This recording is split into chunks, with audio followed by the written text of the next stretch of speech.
तो पिछला क्लास में हम लोग क्या पढ़े थे? हाँ, भारतीय सभ्यता का प्रारंभ। इस क्लास में हमको पढ़ना है भारत की संस्कृति। क्या भारत की सांस्कृतिक और इनकी जड़ें, मतलब भारत में की का संस्कृति रही है, इसकी का जड़ है, इसी को बारे में हमको इस क्लास में पढ़ना है, ठीक है ना। कोई भी देश का सबसे इम्पोर्टेंट चीज पता है क्या होता है? उसका जड़। जब उसके जड़ पे वार करोगे ना तो वो अपने आप टूट जाएगा। हमारे देश को ना जाने कितने लुटेरे आए, कितने राजा आए, कितने अंग्रेज आए और लूट के गए, गए या नहीं गए, फिर भी हमारा देश अभी भी दुनिया की आंख में आंख डाल के खड़ा है। रीजन पता है? हमारा सांस्कृतिक जड़। हमें लगता है ऐसा कि हमें कोई देखता है, हमें कोई मदद करता है, समझे। हमारे पास भगवान है, हमारे पास अल्लाह है, हमको ऐसा लगता है। इसी कारण आज हमारा देश इतना आगे है। कुछ भी देखो, सुख है तो सुख है, और दुख हुआ तो सब भगवान की कृपा है। समझे। तो यही बात है, और इसको कोई आज तक ना तोड़ नहीं पाया, जिसके कारण आज तक हम इतने मजबूत हैं, समझे।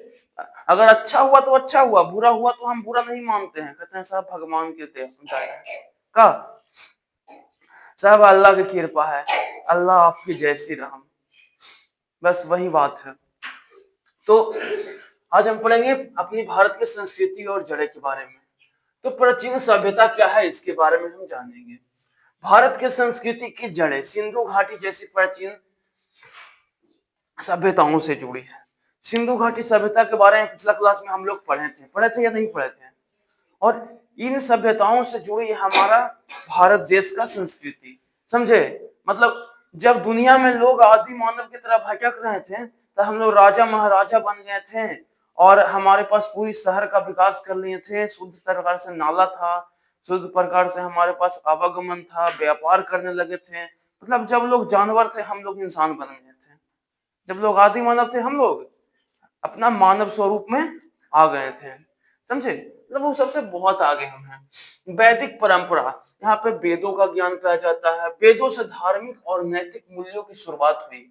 जब वेद पढ़ा गया वेदों को, तो उससे हमें क्या नैतिक गुण, मतलब हमें क्या करना चाहिए क्या नहीं करना चाहिए, समझे। धार्मिक, क्या गलत है क्या सही है, इसका हमें लूर हुआ, समझे, ये इसका हमें ज्ञान हुआ।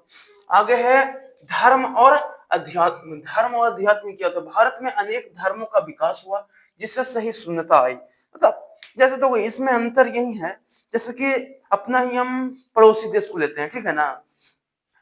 पड़ोसी देश ही पहले अपना ही देश था या नहीं था? पर अभी जैसे कि उसका सिचुएशन समझ सकते हो कि हमारा देश और बाकी और देशों में क्या अंतर है, क्योंकि हम लोग उसको ज्यादा अच्छे से जानते हैं, क्योंकि वो हमारा ही देश है, समझे। तो वहां पे क्या है, वहां पे केवल मुस्लिम एक ही धर्म का है या नहीं, वहां पे एक ही धर्म का राज चलता है।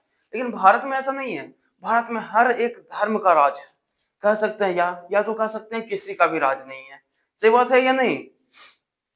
इससे होता क्या है, कोई एक दूसरे धर्म पे दबदबा नहीं बना सकता है, समझे। सब लोग अपने हद में रहते हैं और एक दूसरे के बारे में जानते हैं। जानते हैं या नहीं जानते हैं? जैसे हम लोग भी क्रिश्चियन के बारे में जानते हैं नहीं जानते हैं, जो 25 दिसंबर को मनाया जाता है क्रिसमस डे, मानते हैं ना। हम लोग बहुत कुछ के बारे में जानते हैं, हर एक धर्म के, बुद्ध धर्म के बारे में जानते हैं, बोध गया जाकर देख लो। होता है कि नहीं होता है? तो हम लोग विभिन्न धर्मों का ज्ञान रखने वाले लोग हैं, विभिन्न धर्म को अपने आप में समाहित करने वाले लोग हैं। इससे हम एक दूसरे के बारे में जानते हैं, तो हमें ऐसा नहीं लगता है कि दूसरा आदमी अलग है, सब हमारे जैसा ही है कि नहीं। जैसे कभी कभी हम बता रहे थे, अभी जैसे हम बता रहे थे कि हम सब का नव वर्ष कब आता है? 22 मार्च को आता है कि नहीं? तब हम सब का हिंदू कैलेंडर के अनुसार आता है, भारतीय कैलेंडर के अनुसार। यही मुस्लिम कैलेंडर में इसी को दूसरा नाम दिया गया है, समझे। हम लोग जैसे इतवार संडे को हम लोग रविवार बोलते हैं, मुस्लिम में इतवार बोलते हैं, बोलते हैं नहीं बोलते हैं? हाँ, ये सब बात होता है बाबू। तो उसे कुछ नहीं कि हम दोनों अलग हो गए, अलग नहीं है, बस एक ही को दो दो प्रकार से हम लोग बोलते हैं। जैसे हम लोग कहते हैं मेरा भगवान है, ये लोग बोलते हैं हमारे अल्लाह है, बस इतना ही। दोनों एक ही शक्ति की पूजा करते हैं, बस उनका नाम वो अलग अलग दिए हैं, समझे। जैसे हम, कोई लड़का है पढ़ने में कमजोर है, उसको हम कोई बोल रहा है, हम बोल रहे हैं बोका, दूसरा चला में बोल रहे हैं गधा है, बोले दोनों सेम बात, लेकिन बस उनका नाम अलग अलग हो गया, बोलने का तरीका अलग हो गया, बाकी सब एक ही चीज है, समझे। ये हो गया। इसके बाद भाषाई और संस्कृति, भाषाई और संस्कृति साहित्य, इसका हमारा क्या प्रभाव है हमारे देश पर पड़ते हैं। सांस्कृतिक और देश क्षेत्रीय भाषाओं ने संस्कृत को समृद्ध बनाया। संस्कृत, कोई भी भाषा बनता है ना बाबू, तो उसको एक समृद्ध भाषा बनने के लिए उसके क्षेत्रीय योगदान का बहुत ज्यादा तो हाथ होता है, समझे। क्षेत्रीय योगदान, उसमें सुधार होता है धीरे धीरे, समझे। जैसे कि अभी आप लोग बोलते हो, तो अभी आप कहीं कहीं पे अरे अभी भी करते हो कि नहीं होगे, लेकिन धीरे धीरे जब बड़े हो ना, आपका बोली में एक अलग आइडिया आ जाएगा कि नहीं, हर एक से जी करके बोलना है, इस प्रकार से बोला जाता है, समझे। आप अपने आप सीख जाओगे। इसके बाद क्या हो, रीति और रिवाज, रीति और रिवाज और परंपराएं, त्योहार, संस्कार और सामाजिक परंपराएं संस्कृति का आधार है। त्योहार, जैसे कोई भी त्योहार मनाते हैं, कोई, ये संस्कार है हमारा, और सामाजिक परंपराएं, जैसे कि त्योहार मनाते हैं, तो त्योहार में आप लोग होली के नाम सुने हैं। होली में क्या होता है, दोस्तों को रंग मुंह में लगाया जाता है, अब बड़ों को चरण पर क्या गुलाल दे करके पैर छुआ जाता है, जाता है नहीं जाता है। ईद में क्या होता है, ईद में ईद में हम लोग एक दूसरे से गला मिलते हैं, और क्या होता है, अपने जो जितना दुख रहता है, दर्द होता है, जैसे हम लोग होली में करते हैं ना कि गला मिल के हम लोग कहते हैं कि जय भाई, दोस्ती दुश्मनी अब गया, खत्म हो गया, अब सब दोस्त बन गए। वैसे ही वहाँ ईद में भी होता है कि हम लोग दोस्ती करते हैं, अपना जो गम होता है गम भुला देते हैं, और एक दूसरे को मित्र बन लेते हैं, सब अपने हो जाते हैं, समझे। इसी प्रकार से तो ये सब हमारा जो संस्कार है कि दोस्तों को मुंह में लगाना है, और बड़ों को भी हम लगा सकते थे, लेकिन नहीं, हमारा संस्कार है हमें पैर पर लगाना होता है, समझे। ये सब जो संस्कार सीखते हैं हम लोग समाज से। और त्योहार, त्योहार का मतलब समझते हो क्या है, आजकल का त्योहार मतलब का, होली मतलब घर के खस्सी मीट काट रहे हैं, वो कोई त्योहार का मतलब नहीं है।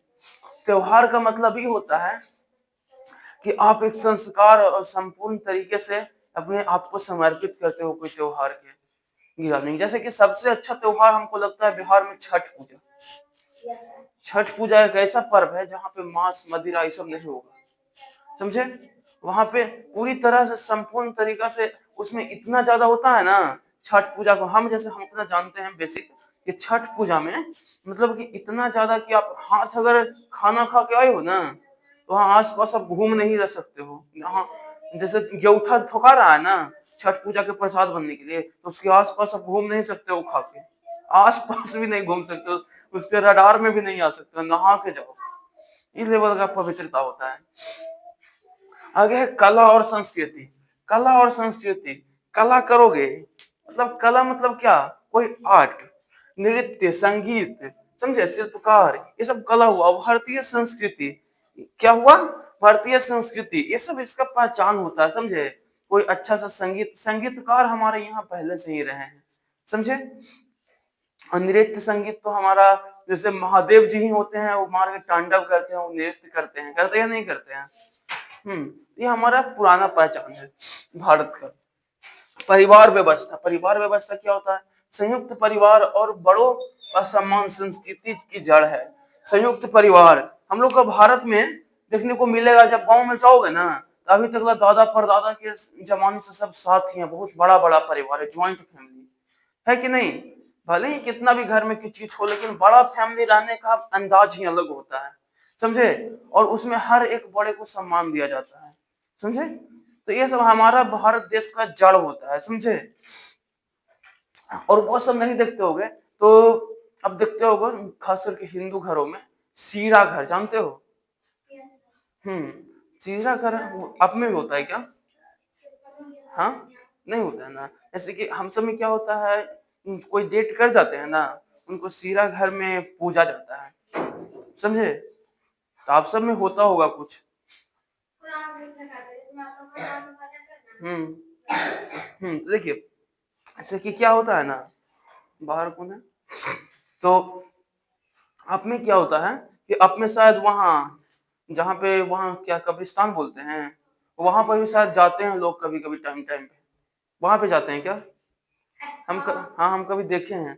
तो जैसे हम लोग यहाँ सीरा घर में पूजा करते हैं, वो वहाँ जाके करते हैं, वैसा कोई बात नहीं है। दोनों का मतलब जो कहते हैं ना, समानता बहुत ज़्यादा है, बस उसको समझने का फेर है।